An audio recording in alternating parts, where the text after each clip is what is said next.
Hello guys, welcome to home scientist creator guys. आज हम लोग क्लास 10th होम साइंस के एमसीक्यू क्वेश्चन की सीरीज़ में जो कर रहे थे उसको आज आगे कंटिन्यू करेंगे। तो आज चैप्टर नंबर 13 करेंगे। तो इसका नेम है रसोई घर की व्यवस्था और देख रेख सफाई। तो इसको हम लोग करेंगे और इसके एमसीक्यू आज करेंगे। तो आइए देखते हैं। पहला है, रसोई घर के सबसे निकट होना चाहिए।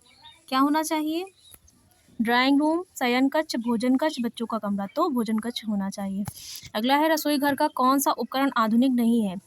Gas stove, mixie, pressure cooker, लकड़ी का चूल्हा। तो लकड़ी का चूल्हा क्या है? आधुनिक नहीं है। अगला क्वेश्चन है, रसोई घर में प्रयोग होने वाला आधुनिक ईंधन है। कौन सा आधुनिक ईंधन है? कोयला, कुकिंग गैस, लकड़ी, कोयले से बनी गुठलियाँ। तो कुकिंग गैस। अगला है, गीजर की क्या उपयोगिता है? तो क्वेश्चन सारे बहुत इंपॉर्टेंट है, इनको ध्यान से देखना। केक बनाने के लिए, पानी गर्म करने के लिए, ब्रेड सेकने के लिए, पानी ठंडा करने के लिए। तो गीजर की उपयोगिता क्या होती है? पानी को गर्म करने के लिए। अगला है, चीनी मिट्टी के बर्तन के दाग साफ करने के लिए क्या प्रयुक्त होता है? चूने का घोल, सिरके का घोल, नमक का घोल, इमली के पानी का घोल। तो सिरके का घोल क्या होता है? प्रयुक्त होता है चीनी मिट्टी के बर्तन के दागों को साफ करने के लिए। अगला क्वेश्चन है, तो इसमें इतने ही क्वेश्चन थे, 5। ये क्वेश्चन इतने ज़्यादा इंपॉर्टेंट थे तो इतने ही इनको करेंगे। अगला चैप्टर है भोजन पकाने में परोसने की विधियाँ। इसके क्वेश्चन देखते हैं। तो पहला है, सही विधि से पकाया गया भोजन होता है। कैसा होगा? आकर्षक होगा, स्वास्थ्यवर्धक होगा, सुपाच्य, हानिकारक। तो स्वास्थ्यवर्धक होता है। सब्जियों को धोना चाहिए। किससे धोना चाहिए? धोना चाहिए कब? काटने के बाद, छीलने के बाद, छीलने से पहले कभी नहीं। तो छीलने से पहले क्या है? हरी सब्जियों को धोया जाता है। अगला क्वेश्चन है, खाने का सोडा मिलाकर पकाने से नष्ट होता है। कौन सा विटामिन नष्ट होता है? तो कार्बोहाइड्रेट नष्ट होगा, प्रोटीन नष्ट होगा, खनिज लवण नष्ट होगा, विटामिन बी। तो विटामिन बी क्या होता है? सोडे को डालकर पकाने से नष्ट होता है। अगला है, भोजन पकाने की कौन सी विधि पौष्टिक तत्वों को सुरक्षित रखती है? तो कौन सी रखती है? किस विधि से पकाना चाहिए? भाप के द्वारा पकाना, तलना, भूनना, उबालना। तो भाप के द्वारा पकाने से क्या होता है? पोषक तत्व सुरक्षित रहते हैं। अगला है, डबल रोटी और बिस्कुट पकाने की विधि कहलाती है। क्या कहलाती है? Grilling, roasting, baking, toasting. क्या कहलाएगी? बेकिंग कहलाती है। अगला क्वेश्चन है, भोजन पकाने में किसका प्रयोग हानिकारक होता है? तो अभी हमने देखा कौन सा विटामिन नष्ट होगा? बी। और किसके प्रयोग से? सोडे के प्रयोग से। अगला क्वेश्चन है, सब्जियों को पकाने का सबसे अच्छा तरीका कौन सा है? तो सब्जियों को पकाने का सबसे अच्छा तरीका कौन सा है? फ्राइंग, बेकिंग, उबालना, स्टीमिंग। तो स्टीमिंग क्या है? सबसे अच्छा तरीका है। अगला है, भोजन पकाने के लिए प्रयोग करनी चाहिए। क्या प्रयोग करना चाहिए? हाथ की उंगलियों का, लकड़ी की छुरियों का, कांटेदार चम्मच और कांटे परोसने वाले चम्मच, बड़े चम्मच। तो भोजन परोसने के लिए क्या प्रयोग करना चाहिए? परोसने वाले चम्मच और बड़े चम्मच का प्रयोग करना चाहिए, सर्विंग स्पून का। अगला है, ओवन में किस विधि द्वारा खाना बनाया जा सकता है? ओवन में किस विधि द्वारा बनाया जा सकता है? भूनकर, सेंककर, उबालकर, तलकर। तो सेंककर क्या है? ओवन में खाना बनाते हैं। किस प्रकार भोजन पकाने में समय की बचत होती है?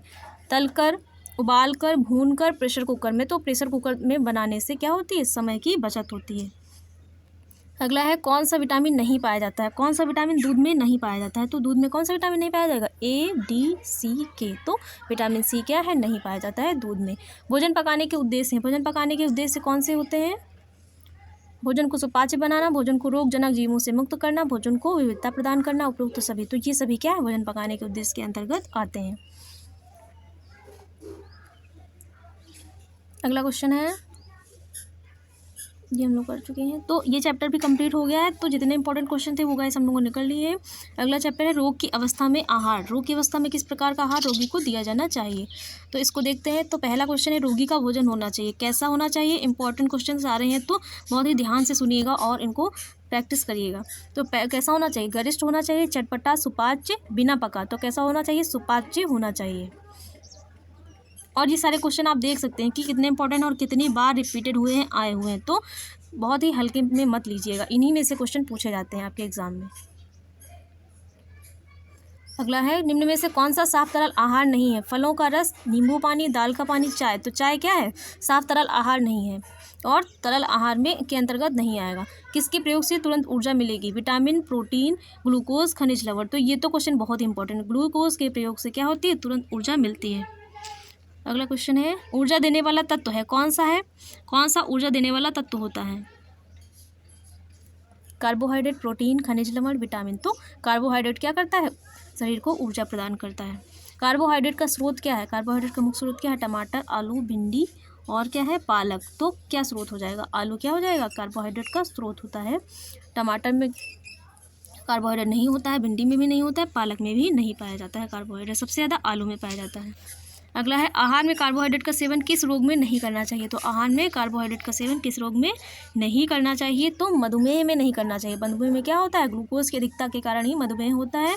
तो मधुमेह वाले रोग में क्या होता है? कार्बोहाइड्रेट का सेवन नहीं करना चाहिए रोगी व्यक्ति को। मधुमेह रोग किस तत्व की अधिकता से होता है? तो शर्करा की अधिकता से होता है, शर्करा, ग्लूकोज।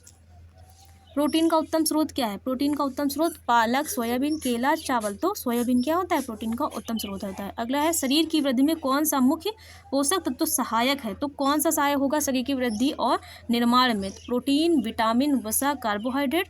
तो प्रोटीन क्या होता है? शरीर की वृद्धि और निर्माण में सहायता करता है।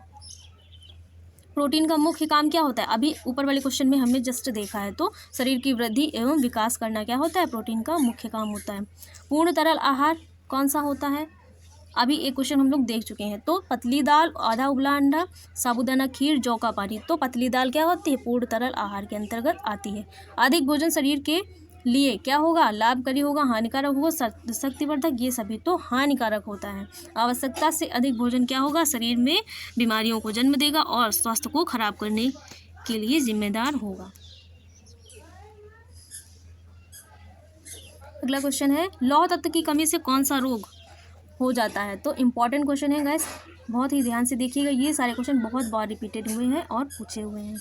तो बेरी होगा, एनीमिया, मैरास्मस, तपेदिक। तो एनीमिया क्या होगा? लौह तत्व की कमी से होता है। अगला क्वेश्चन है, प्रोटीन की कमी से कौन सा रोग हो जाता है? तो कौन सा रोग हो जाता है? बेरी, मैरास्मस, एनीमिक, तपेदिक। तो मैरास्मस क्या होता है? प्रोटीन की कमी से होता है।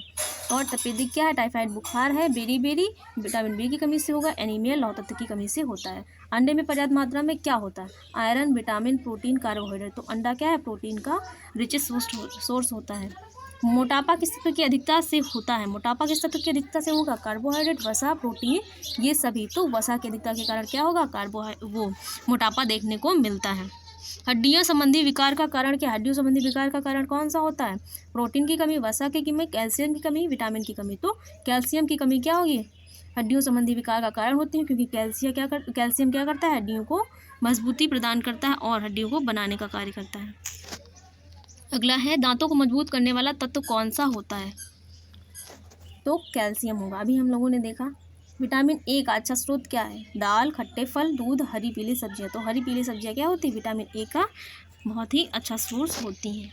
अगला क्वेश्चन है, विटामिन का ए का सबसे अधिक मात्रा में किस फल में मिलता है? तो विटामिन ए सबसे ज़्यादा किस मात्रा में किस फल में मिलेगा? तो केला, पपीता, सेब, आंवला। तो आपने जानते हैं विटामिन ए की सीरीज़ में हम लोगों ने देखा भी है। तो पपीता में बहुत अच्छी मात्रा में पाया जाता है।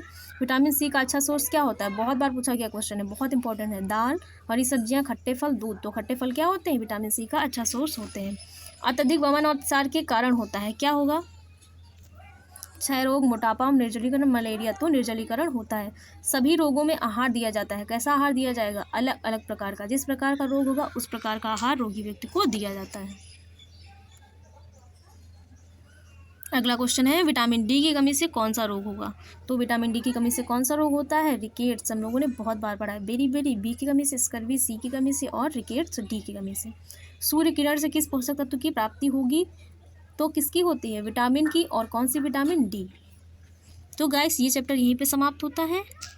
इस चैप्टर को भी हम लोगों ने कंप्लीट कर लिया है। इसके बाद देखते हैं मानव अस्थि संस्थान तथा संधियाँ। इसके क्वेश्चन देख लेते हैं कौन से इंपॉर्टेंट हैं और कितनी बार पूछे गए हैं एग्जाम में।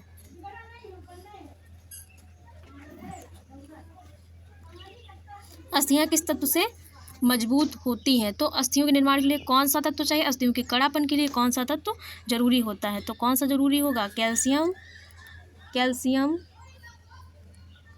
सोडियम, लौह तत्व, मैग्नीशियम। तो कैल्शियम होता है। मनुष्य के संतान में कुल कितनी अस्थियां होती हैं? तो 200, 206, 216, 106। तो 206 होती हैं। ये क्वेश्चन बहुत बार पूछे हुए हैं, बहुत बार आ चुके हैं। कपाल में कितनी हड्डियां होंगी? कपाल में कितनी होती हैं? 2, 4, 6, 8। तो कपाल में कितनी होती हैं? 8 होती हैं। मानव चेहरे में कुल कितनी हड्डियां होती हैं? तो 14 होती हैं। अगला क्वेश्चन है, रीढ़ की हड्डियों में कितनी कशेरुकाएँ पाई जाती हैं? तो कितनी कशेरुकाएँ पाई जाती हैं? 26 कशेरुकाएँ पाई जाती हैं। पहले 33 होती हैं, लेकिन जैसे जैसे व्यक्ति बड़ा होता जाता है उसमें 26 बचती हैं। कंधे के स्थान पर किस प्रकार की संधि पाई जाएगी? कंधे के स्थान पर कंदुक खलिका संधि पाई जाती है और ये कंधे से हाथ को जोड़ने का कार्य करेगी। कोहनी का जोड़ कहलाता है। कोहनी का जोड़ क्या कहलाएगा? अचल संधि, कब्जेदार संधि, खूंटी नुमा संधि, इनमें से कोई नहीं। तो कब्जेदार संधि कहलाता है कोहनी का जोड़। खूंटी धुराग्र संधि पाई जाती है कहाँ? खोपड़ी में पाई जाती है खूंटी धुराग्र संधि।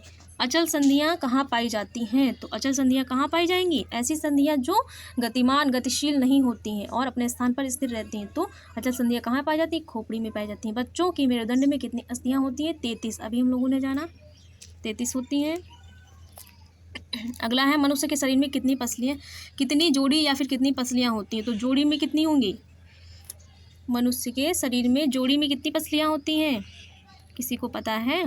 तो मनुष्य के शरीर में जोड़ी में 12 होती हैं। अगर ऐसे ही जानेंगे तो 24 होती हैं। 12 एक साइड होती हैं और 12 एक साइड होती हैं। तो 12 कितनी हो गई? 24 हो गई। ऊपरी बाहु की अस्थि क्या कहलाएगी?